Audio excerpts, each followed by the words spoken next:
Hey everybody, how you doing? It's Preacher. By the way, just in case TikTok wants to know, this is not marijuana. This is just regular old tobacco, nicotine, I should say. Last time I put one of these things up here where I smoked, they kicked me off and wouldn't let it go on because they thought that it was marijuana. So I smoked the marijuana before I get on now. How you know? Hey, look, folks, I want to come on and just talk to you about something real quick. I posted something on Facebook and Instagram the other day, and it's what they call free verse poetry. It's you've got two different types of poetry, which is what I love to write is poetry.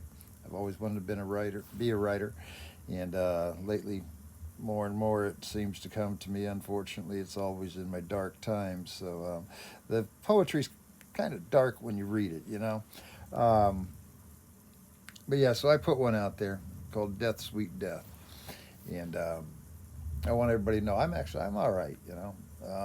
Bad times.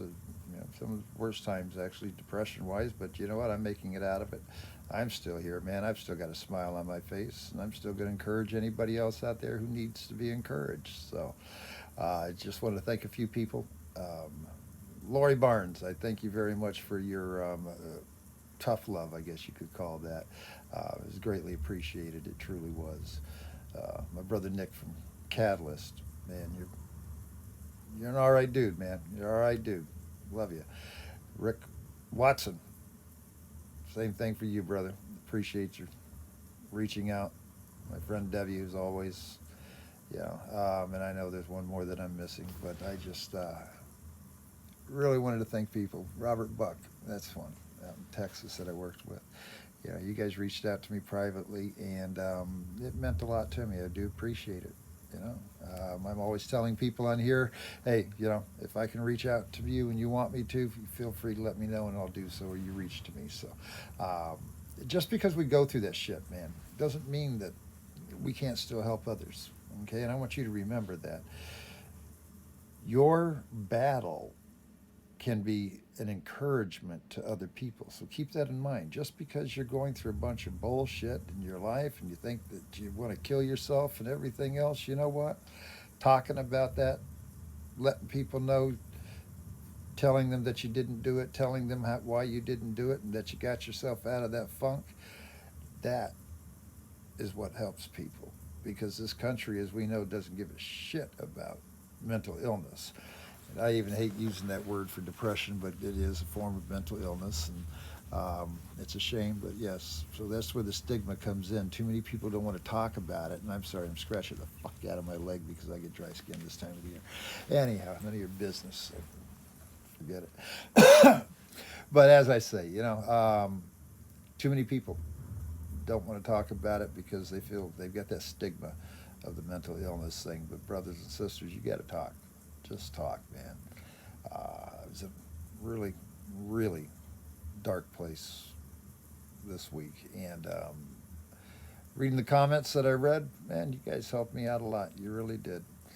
The message that I wanted to bring the other day may be the one that they silenced on me because I had some Motorhead, if I'm allowed to say the frickin' word, playing in the background. So today all I've got is some thunderstorm sounds, so they can take that off too, I guess.